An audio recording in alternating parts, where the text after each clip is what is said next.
Halo guys, selamat datang lagi di channel YouTube Mega May. Bukan Mega namanya kalau nggak ngomongin India-Indiaan. Kali ini kita bakal ngomongin, nungguin ya.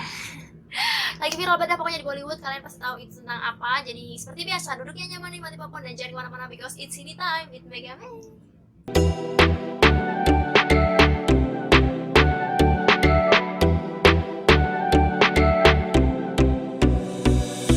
So guys, kali ini kita bakal ngomongin tentang berita yang lagi viral banget di Bollywood. Gue yakin kalian semua pasti tahu. Nggak mungkin kalian nggak tahu tentang berita ini. Kalau kalian bosen sama beritanya Sushant Singh Rajput nggak apa-apa. Tapi ini emang lagi nge-hype banget, lagi rame banget di Bollywood. Dan menurut gue ini menarik untuk diceritakan, menarik untuk dibahas juga. Dan kita di sini bakal ngebahasnya secara lebih mendalam nanti. Mungkin di antara kalian dari kemarin tuh ada yang ngerasa geram, ada yang ngerasa kesel. Karena setelah kematiannya Sushant, keluarganya Sushant ini kayak seakan-akan diem, kayak semuanya oh ya udah gitu kan. Sedangkan banyak banget pihak-pihak yang nggak terima akan kematian Sushant, terutama fansnya. Dimana-mana banyak menuntut keadilan terhadap Sushant. Tapi kok keluarganya ini kayak diem-diem aja, semua orang tuh heran. Sebenarnya kenapa sih, ada apa dengan keluarganya Sushant? Apakah emang mereka ini udah menerima akan kematiannya Sushant atau emang kenapa gitu? Tapi kalian nggak usah kesel lagi karena kekesalan kalian akhirnya terjawab, karena secara resmi tanggal 25 Juli kemarin keluarganya Sushant, terutama ayahnya, mengajukan tuntutan terhadap pacarnya almarhum Sushant Singh Rajput, Riya Chakraborty, di kepolisian Patna. Ayahnya Sushant ini melapornya di kepolisian daerah Patna, daerah Sushant terlahir, nggak di daerah Mumbai tempat Sushant ditemukan meninggal dunia. Gue sendiri sih sebenarnya nggak terlalu kaget dengan apa yang dilakukan oleh keluarganya Sushant ini, karena menurut gue nggak mungkin lah kita sebagai orang awam aja ngelihatnya itu ada kejanggalan dalam kematiannya Sushant. Nggak mungkin keluarga nggak merasakan itu, pasti merasakan. Tapi mungkin emang keluarganya ini memerlukan spare waktuan, mereka nggak mungkin gegabah tiba-tiba mengajukan tuntutan gitu. Jadi juga mungkin keluarga Sushant ini, terutama ayahnya ya, dia perlu waktu buat mengumpulkan bukti-bukti, data-data, mungkin bahkan ketika mengajukan tuntutan terhadap Ria ini, sebelumnya tuh keluarga Sushant tuh nggak pernah nyebut nama Ria sama sekali, nggak pernah. Karena oke, gue nggak mau nuduh dulu sebelum ada bukti, mungkin kayak gitu sih. Sampai akhirnya sekarang semua bukti banyak yang udah didapatkan, dan juga statement-statement banyak yang didapatkan. Itu yang menurut gue berani membawa keluarga Sushant ini sampai mengajukan tuntutan di ranah hukum. Keluarga Sushant ini memiliki 7 tuntutan terhadap Riya Chakraborty, dan juga ini sekitar ada pasal berlapis buat Riya Chakraborty. Ada 6 pasal yang bisa menyeret Riya ini ke ranah hukum. Kalau kalian penasaran apa aja itu, langsung aja kita cek videonya. Sebenarnya keluarga Sushant ini udah merasakan kejanggalan terhadap Sushant ini sejak lama.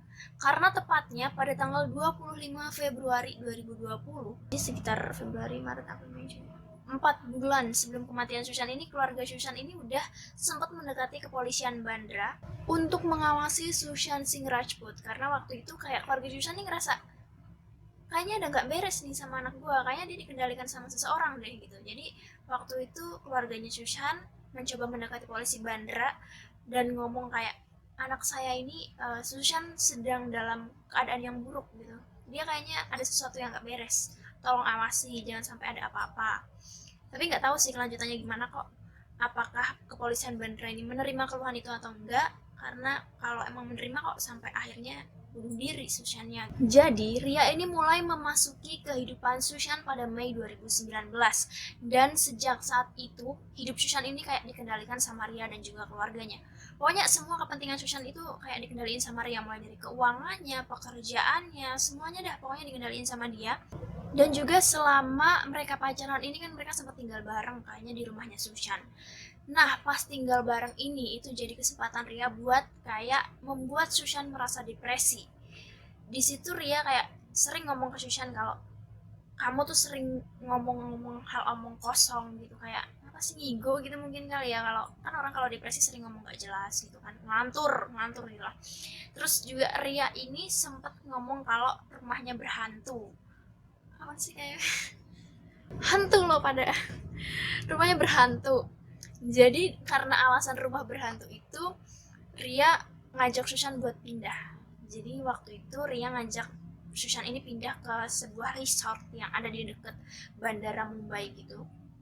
Mereka tinggal di sana dengan alasan biar Sushan ini lebih baik dari depresinya. Kalau misalkan dia emang diganggu sama hantu-hantu di rumah sebelumnya tadi, biar dia nggak dihantuin lagi, atau biar dia nggak ngelantur-lantur lagi. Karena kabar depresinya Sushan ini sampai ke keluarganya, akhirnya waktu itu kakaknya datang ke rumahnya ini, ke resortnya yang di dekat airport tadi, buat ngejemput Sushan kalau emang adiknya ngerasa sakit, depresi, ayo kita pulang gitu. Tapi sama Ria dan juga keluarganya nggak boleh. Malah abis kakaknya datang ini, Sushan dipindahin lagi ke rumahnya Ria dengan alasan udahlah biar kita aja ngobatin, biar kita aja yang nge-treatment dia, biar nanti akhirnya dia baik-baik aja. Pokoknya udah urusan kita. Nah, setelah tinggal di rumahnya Ria dan juga keluarganya ini malah semakin menjadi-jadi mengendalikan hidup Sushan. Bahkan handphonenya Sushan itu mereka sita. Jadi nggak tahu sih disita atau dipegang. Pokoknya mereka bilang keep aja gitu, di keep sama keluarganya Ria. Jadi Sushan ini susah buat ngehubungin keluarganya. Bahkan bodyguardnya Sushan itu juga dilarang ngasih handphonenya ke Sushan kalau sewaktu-waktu Sushan minta buat ngehubungin keluarganya. Ada juga rumor yang bilang kalau Ria ini juga mengatur karirnya Sushan, di mana Ria ini menentukan film mana yang boleh Sushan tanda tanganin dan juga nggak boleh Sushan tanda tanganin. Dia itu minta Sushan ini boleh main film kalau dia juga main di film itu. Tapi kayaknya nggak ada sama sekali selama dia sama Ria, nggak ada film yang dimainin sama Sushan lagi gitu kayaknya ya. Soalnya terakhir aja ini di Bicara itu syuting mulainya tahun 2018, sedangkan dia sama Ria itu 2019. Habis itu berarti udah nggak ada lagi. Pada akhirnya Sushan ini boleh pegang HP sama Ria dan juga keluarganya, tapi ternyata HP yang dikasih ke Sushan itu HP baru, jadi bukan HP lama.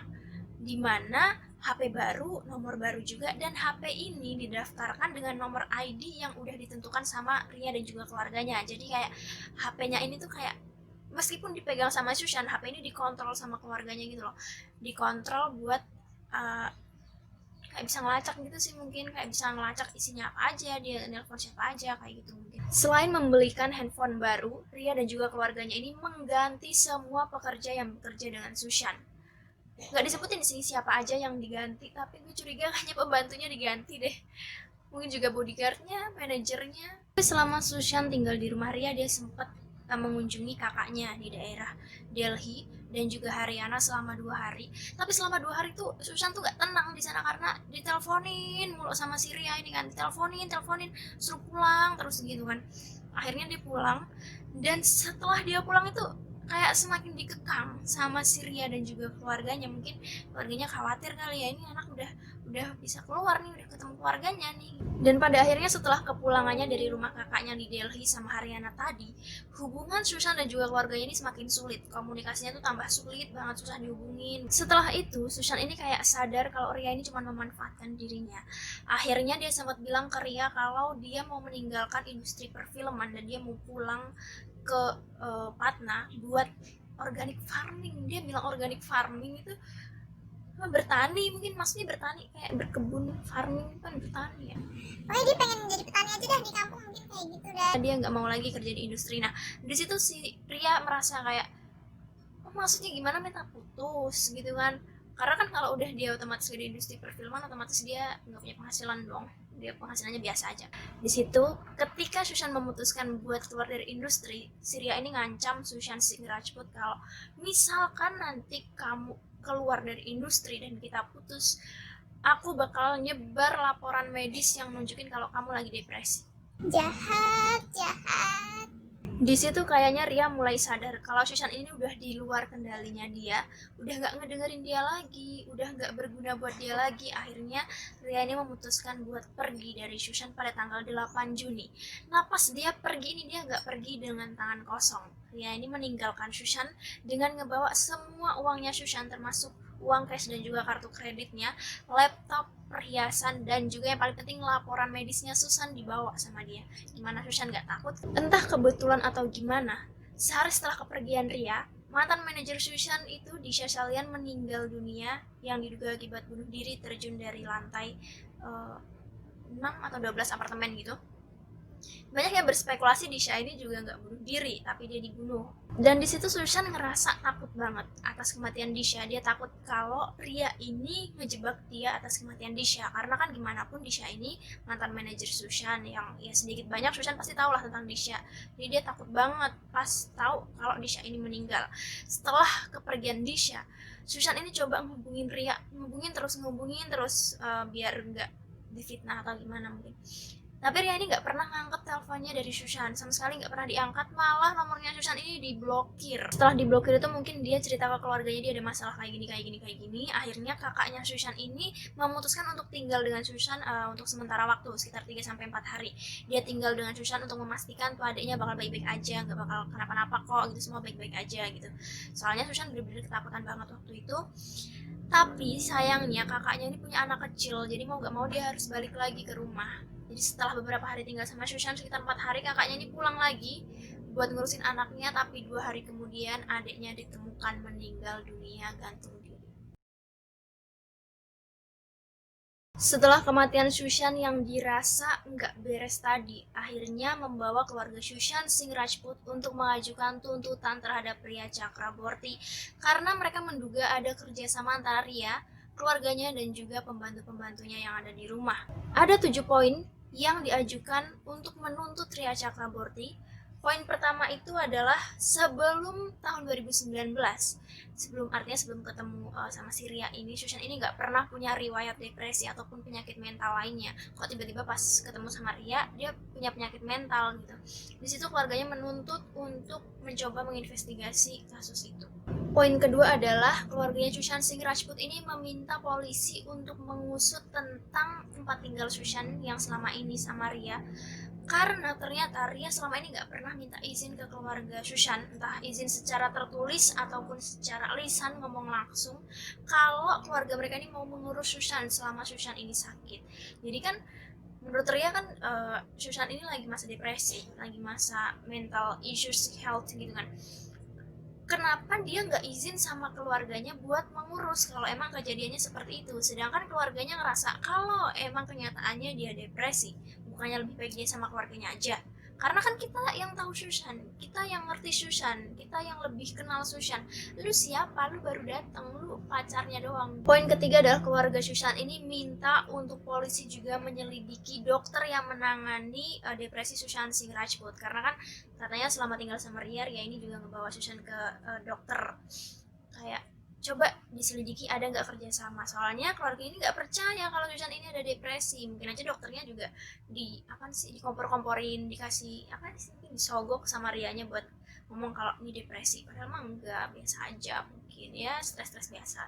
Poin selanjutnya diajukan tuntutan kepada kepolisian Patna ini adalah keluarga Sushan minta buat menyelidiki Ria kenapa dia sampai tega meninggalkan Sushan Singh Rajput. Dia pengen tahu alasannya apa. Soalnya kan nggak masuk akal aja kalau Ria yang tadinya meminta buat merawat Sushan, dia tahu Sushan lagi depresi tiba-tiba ninggalin. Coba alasannya apa, keluarga Sushan itu pengen tahu.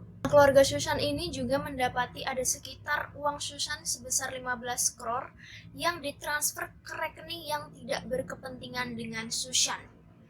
Jadi kalau nggak salah, uang Sushan itu tadinya ada sekitar 42 crore-an. Setelah kenal sama Ria ini ditransfer terus nih kemana-mana nih, termasuk 15 crore yang nggak berkepentingan sama dia itu ngapain gitu ditransfer ke Ria, atau mungkin biar nggak terkesan semuanya ditransfer ke Ria, jadi Ria ini transferin ke rekening orang-orang gitu. Sampai dari 42 crore ini sampai akhirnya di awal 2020 uang Sushan di rekening dia itu cuma tinggal 1 crore. Wow. Keluarga Sushan juga meminta polisi untuk menyelidiki kenapa Sushan ini sama sekali nggak main film setelah kenal sama Ria. Karena seperti yang kita tahu, film terakhirnya Dil Becara itu mulai syuting tahun 2018, dan setelah syuting Dil Becara, Sushan nggak ada syuting film lain lagi. Dan poin terakhir yang menjadi tuntutan dari keluarga Sushan Singh Rajput adalah kenapa ketika Sushan bilang dia udah nyerah sama industri perfilman, dia mau pulang aja ke kampungnya, Ria ini malah ninggalin dan ngebawa semua hartanya Sushan. Berdasarkan kasus-kasus yang diajukan untuk menuntut Ria Chakraborty tadi, keluarga Sushan ini menuntut Ria dengan 6 section. section itu apa ya, pasal kali ya dalam bahasa kita, 6 bab pasal gitu. Itu section pertama ada tentang dasar penyebab bunuh diri, pasal kedua itu tentang pengekangan, ketiga tentang penahanan, keempat tentang pencurian, kelima tentang penyalahgunaan kepercayaan, dan terakhir itu tentang kecurangan. 4 hari setelah keluarganya Sushant Singh Rajput mengajukan tuntutan, tepatnya tanggal 29 kemarin, langsung ada 7 polisi yang pergi ke Mumbai untuk lanjut menyelidiki kasus ini. Polisi-polisi itu merekam beberapa statement dari orang-orang yang dipercaya memiliki kepentingan dengan Sushant. Di antaranya ada Ankita, mantannya dia. Terus juga sempat kemarin itu gue lihat Mahesh Bhatt dan juga CEO dari Dharma Production. Tanggal 30-nya polisi-polisi ini pergi ke bank di mana tempat Sushant ini mendepositkan uangnya, nabung uangnya di situ. Di situ mereka menemukan tadi yang uangnya Sushant tinggal sekitar 1 crore di awal 2020 ini, dan juga mereka menemukan banyaknya penggunaan uang yang ternyata nggak dipakai sama Sushant tapi dipakai sama Ria dan juga adiknya, termasuk buat traveling, buat beli makeup, fashion, dan masih banyak lagi.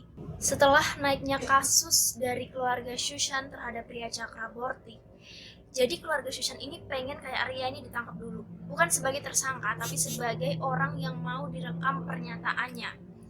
Tapi pas dicari ke rumahnya di daerah Bihar, gak ada. Rianya udah gak ada di rumahnya, gak tahu kemana, orang-orang juga gak tahu kemana. Dan malah Ria ini tadinya mungkin mengajukan jaminan ke kepolisian Bihar biar dia ini nggak dianggap sebagai tersangka. Tiba-tiba jaminannya itu dipindah dari kepolisian Bihar ke kepolisian Mumbai. Kepolisian Mumbai lebih bagus, mungkin kayak Mumbai kota gitu. Di situ keluarga Sushant tambah curiga, kenapa dia tiba-tiba kok mindahin dari Bihar ke Mumbai. Keluarga Sushant percaya bakal ada yang ngebantu Ria di Mumbai, di kepolisian Mumbai. Terlebih sekarang dia nyewa pengacara nomor 1 di India yang paling mahal kan. Sejauh ini keluarga Sushant tidak mengajukan tuntutan yang berhubungan dengan nepotisme. Jadi nggak tahu itu kayaknya nggak ada atau gimana. Soalnya keluarga Sushant benar-benar nggak mengajukan tuntutan berdasarkan nepotisme, tapi cuman menuntut Ria Chakraborty ini.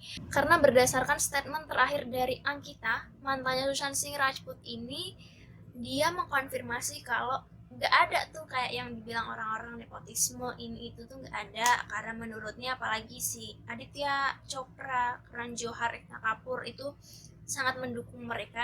Kita tahu kalau mereka ini sangat mendukung Sushant. Oke, jadi gimana menurut kalian guys? Apakah menurut kalian nih Ria emang pantas dicurigai atas kematian Sushant? Karena bahkan dari awal udah banyak orang yang curiga sama dia gitu kan. Mulai dari dia menghapus foto, sampai bahkan ayahnya Sushant bilang kalau dia ini gak pernah tahu kalau Sushant deket sama Ria. Ayahnya Sushant cuma tahu artis-artis yang deket sama Sushant itu cuma Ankita sama Kriti Sanon. Oke, kalau gitu segitu aja video kita hari ini, dan makasih buat kalian yang udah nonton video gue. Have a nice day and bye.